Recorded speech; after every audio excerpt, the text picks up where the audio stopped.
Le Seigneur est mon berger,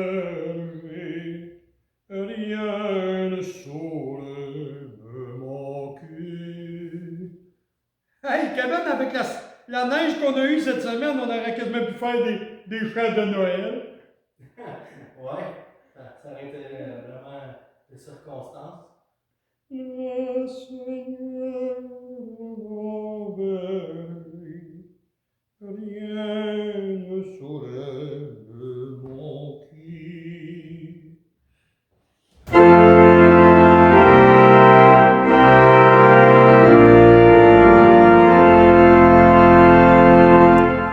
Amène-toi dès aujourd'hui, apporte avec toi tes lourdeurs et tes joies. Questionne-toi, cherche la vie, car Jésus est là, tu le trouveras à travers le chant de l'Évangile et dans la musique de la foi.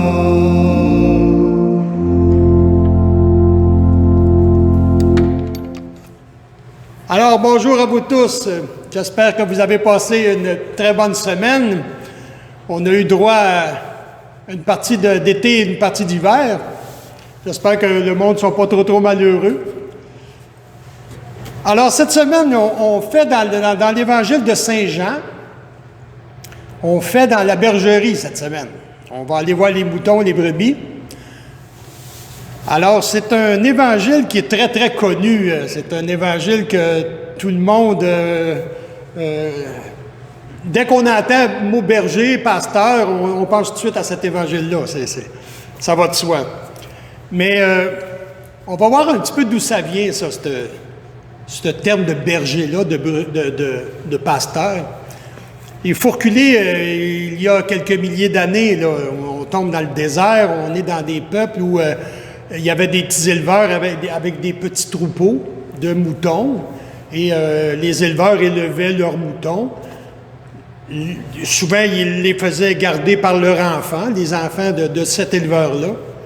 Et quand les troupeaux étaient assez gros, des bons gros troupeaux de moutons, mais là, à ce moment-là, on engageait, ces personnes-là engageaient des bergers, des pasteurs.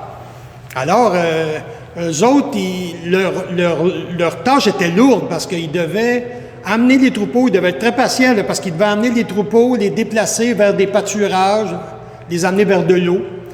Ils devaient les protéger aussi des animaux sauvages, puis des voleurs aussi. Il y avait beaucoup de voleurs de moutons. Alors, le berger avait une grosse responsabilité.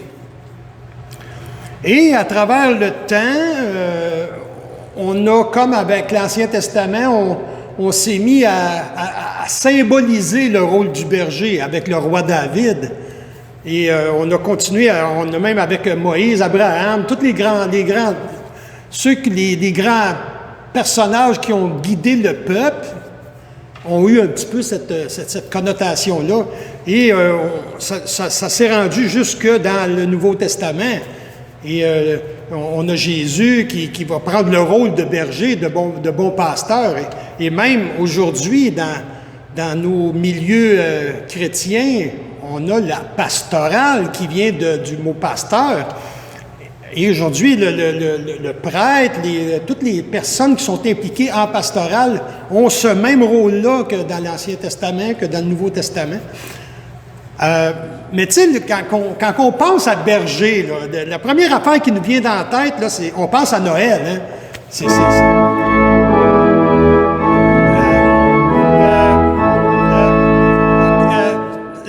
On pense à Noël, on n'est pas... Okay, c'est dans quelques mois, OK, merci. Alors, on pense aux bergers qui ont accueilli le petit Messie qui arrivait.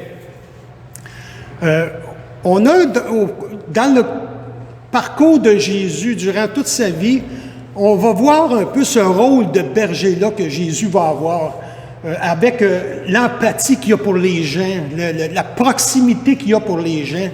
Il les appelle par leur nom, il aime être avec les gens, Puis d'autant plus qu'il va s'occuper encore plus des gens pauvres, des gens qui sont maltraités. Il va les défendre contre des lois trop rigides. C'est un pasteur, c'est un berger, il s'occupe de ses brebis, il s'occupe de son monde. Alors on va aller voir cet évangile-là. On va s'intérioriser avec un petit peu de méditation.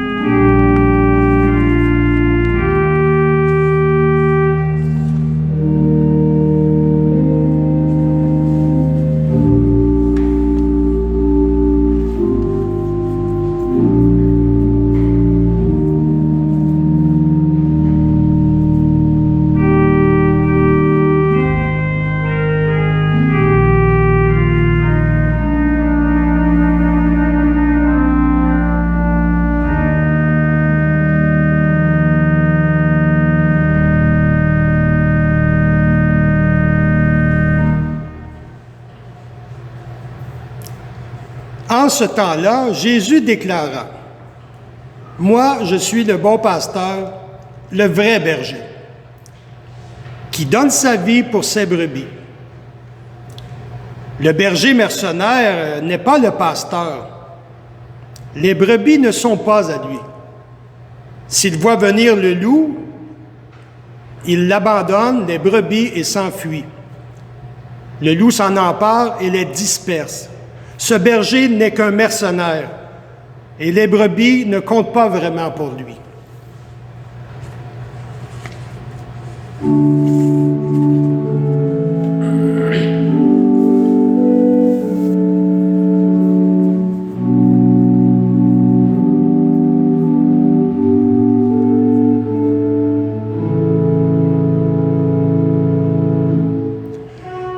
Je suis le bon pasteur, je connais mes brebis me connaissent.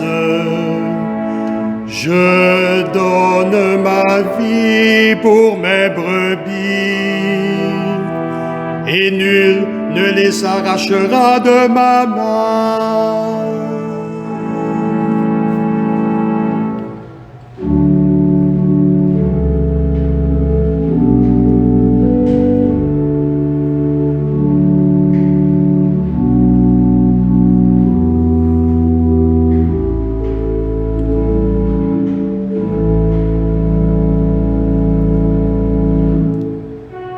J'ai encore d'autres brebis qui ne sont pas de cet enclos. Celles-là aussi, il faut que je les conduise, elles écouteront ma voix. Il y aura un seul troupeau et un seul pasteur.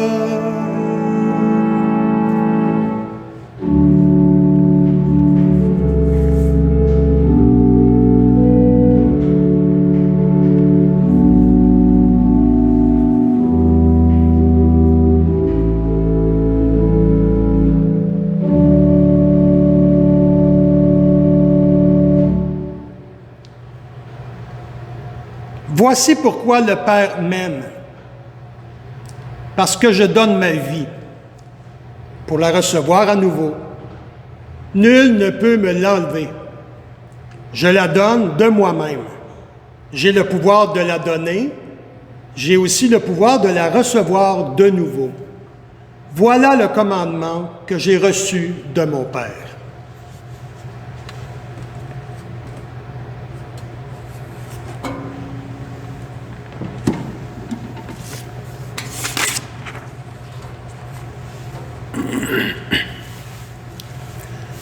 Dans l'Évangile, on a un passage qui dit, Jésus dit, « J'ai encore d'autres brebis. » Qu'est-ce qu'il voulait dire au juste? J'ai encore d'autres brebis. Est-ce que ce serait par hasard que les brebis, au départ, c'était le peuple d'Israël et que, par hasard, on extensionne et on va d'autres brebis se rajoutent au troupeau, au groupe. On parle des autres peuples, hein? On parle des païens, on parle des exclus, on revient encore à la case départ, on revient toujours à la crèche de Noël.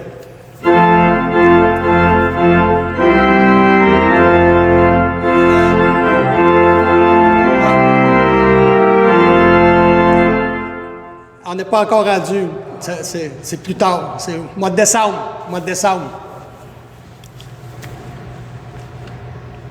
Alors, le peuple païen, les autres peuples, les autres nations sont invités à se joindre au troupeau. Et les Juifs qui étaient convertis au christianisme ont dû faire un choix parce qu'à un moment donné, la chicane t'a prépogné dans la cabane. À un moment donné, les Juifs ont comme dit, ben là, regarde, faites un choix, là. Vous suivez Jésus ou vous restez avec nous autres. Et c'est la croix, moi, je trouve, qui vient tout symboliser ça. Jésus a donné sa vie. Et ça devient comme un don universel. Il a donné sa vie pour tout le monde. Sans exception. Alors, aujourd'hui, dans notre monde d'aujourd'hui, quand dans l'Évangile, Jésus parle des mercenaires, là, les faux bergers, on a abondamment de ça autour de nous autres, que ce soit politique ou que ce soit économique, religieux, scientifique. On a tous, en quelque part, des faux gourous, des fraudeurs, des exploiteurs du monde qui se fout carrément du peuple, du troupeau. Et comment avoir confiance dans un monde comme ça? Bien, Jésus nous le dit un matin. Il nous dit, faites-moi confiance. J'ai donné ma vie pour vous autres. Je vous invite à me suivre à ce moment-là. Alors moi, je pense qu'on pourrait lui demander de guider nos pas à Jésus.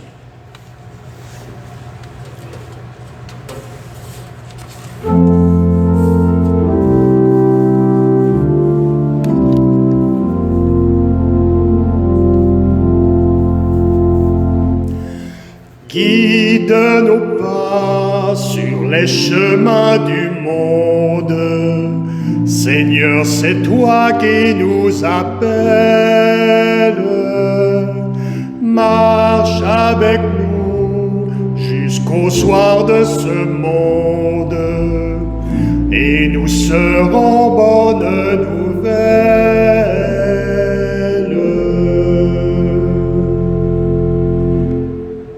Alors, c'est sur ce que se termine notre petite rencontre de cette semaine. J'espère que vous avez passé un bon moment avec nous. J'aimerais profiter de l'occasion pour faire un petit merci à notre ami Kevin qui nous fait de très, très belles pièces. Kevin, c'est mois de décembre. C'est pas tout de suite. Alors, merci Kevin pour ta belle musique. Je vous souhaite une très, très belle semaine.